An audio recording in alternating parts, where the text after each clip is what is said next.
Welcome to నేటి తెరని news.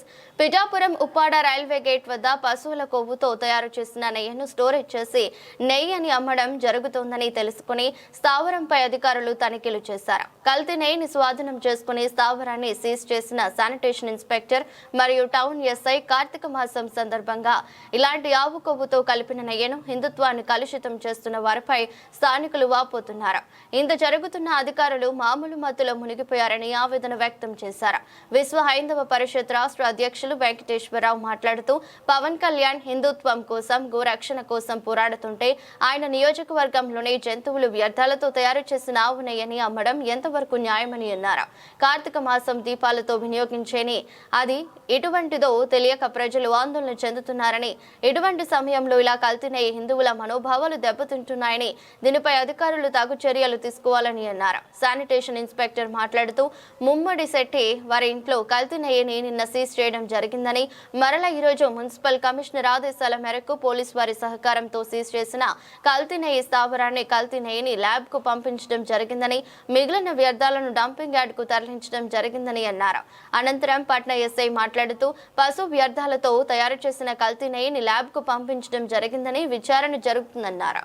ఇంట్లో భారీ ఎత్తున ఈ గోమాంస వ్యర్థాలతో మరి కల్తీ నెయ్యి తయారు చేస్తారని చెప్పి సమాచారం రావడంతో నేను కూడా ఇక్కడ రావడం జరిగింది.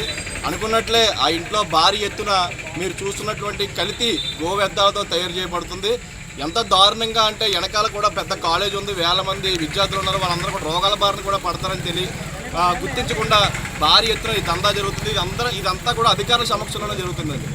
ఎందుకంటే గతంలో ఇదే నవంబర్లో ఒక భారీ ఎత్తున ఇటువంటి కల్తీ వ్యవహారం పట్టుకోవడం జరిగింది. అప్పుడు కూడా అధికారులు నమ్మకం నీరెత్తుకున్నట్టుగా ఏదో చిన్న స్టేట్మెంట్ ఇచ్చి వెళ్ళిపోవడం అనేది దారుణం. దీన్ని నిన్న చూసినట్లయితే నిన్న 30 డబ్బాలు ఉన్నాయండి, ఇప్పుడు 5 డబ్బాలు ఉన్నాయి. అలాగే భారీ టిన్లో దాని నిండా కూడా వ్యర్థం ఉంది. అదే వ్యర్థాన్ని మార్చి వేరే డబ్బాలో వేయడం జరిగింది. అలాగే మిషన్ ఏదైతే ప్యాకింగ్ చేస్తారో ఆ మిషన్ ఉందో ఆ మిషన్ కూడా ఇప్పుడు లేదు. అలాగే 100 డబ్బాల వరకు ఏదైతే ప్లాస్టిక్ డబ్బాలు ఉండాలి అవి లేవంట. అలాగే భారీ ఎత్తున ఎంటీ డబ్బాలకు 100 వరకు ఉంటాయి అవి లేవంట. మరి ఎవరు మార్చేశారు? ఇవన్నీ కూడా సీజ్ చేసామని చెప్పారు కదా. సీజ్ చేసేటప్పుడు ఇవన్నీ ఉండాలి కదా. ఎవరికి కొమ్ము కాస్తున్నారు అధికారులు? డిప్యూటీ సీఎం పవన్ కళ్యాణ్ గారు ఇలాకాలో అధికారులు ఎవరు కూడా పనిచేస్తలేదు అనడానికి ఇది ఒక ఉదాహరణ. నిన్న మేము 3 గంటల నుండి అధికారులందరికీ కూడా ఫోన్ చేసి ఒక్కడూ స్పందించలేదండి, మీడియా తప్ప. మీడియా మిత్రులు వచ్చి వాళ్ళందరూ కూడా దీని మీద నుంచి 4 గంటల వరకు నుంచున్నాం మేము. కానీ ఎవడో కూడా ఏ అధికారులు రాలేదు. కేవలం ఒక విఆర్ఓ గారు మాత్రం వచ్చారు. విఆర్ఓ గారి సమక్షంలో మేము అందరం కూడా వెళ్ళి లోపల చూసినట్లయితే భారీ ఎత్తున గో వ్యర్థాలతో చేసింది అక్కడే ఉంది. నాకు ఇందులో 10 సంవత్సరాల అనుభవం. గో రక్షణలో గోవును రక్షించాలనే విధానంలో నేను 10 సంవత్సరాల నుంచి పనిచేస్తున్నాను. ఇవన్నీ కూడా గోమాంసాలతో వ్యర్థాలతో గతంలో కూడా ఆవిడ చెప్పింది ఏంటమ్మా అంటే పశు వ్యర్థాలతో తయారు చేసిన ఇదంతా కూడా కల్తీ నెయ్యండి, దేవాలయాల దగ్గరికి ఇతర రాష్ట్రాలకి మన జిల్లా వ్యాప్తంగా రాష్ట్ర వ్యాప్తంగా కూడా పంపిస్తామని చెప్పి గతంలో ఆవిడ చెప్పింది. కాబట్టి దీని మీద అధికారులు ఉక్కుపోదాం. కేవలం ఒక చేప మాత్రమే, ఇంకా తిమింగళాలు పిఠాపురంలో ఎన్నో ఉన్నాయి. కాబట్టి డిప్యూటీ సీఎం పవన్ కళ్యాణ్ గారి మీద నమ్మకం ఉంది. తప్పకుండా దీని మీద ఉక్కుపోదాం మోపుతారని చెప్తున్నాం. కింద స్థాయి అధికారులు ఎవరైతే దీనికి కొమ్ము కాస్తున్నారో వాళ్ళందరి మీద కూడా చర్యలు తీసుకోవాలని చెప్పి విశ్వ హిందూ పరిషత్ డిమాండ్ చేస్తుంది. పరిధిలోని 8వ సచివాలయం పరిధిలో ఇక్కడ మాధవనగర్ అనే కాలనీలోని ఒక ఇమ్మిడి శెట్టి వారి ఇంట్లోని జంతు వ్యర్థాలతో కల్తీ ఆయిల్ తయారు చేస్తున్నారని సమాచారం నిన్న అందింది. దానిపై నిన్న మున్సిపల్ కమిషనర్ వారు మేము ఊళ్ళో లేని కారణంగా రెవెన్యూ సిబ్బంది వారు పోలీసు వారు నిన్న ఆ ఇంటిని సీజ్ చేయటం జరిగింది.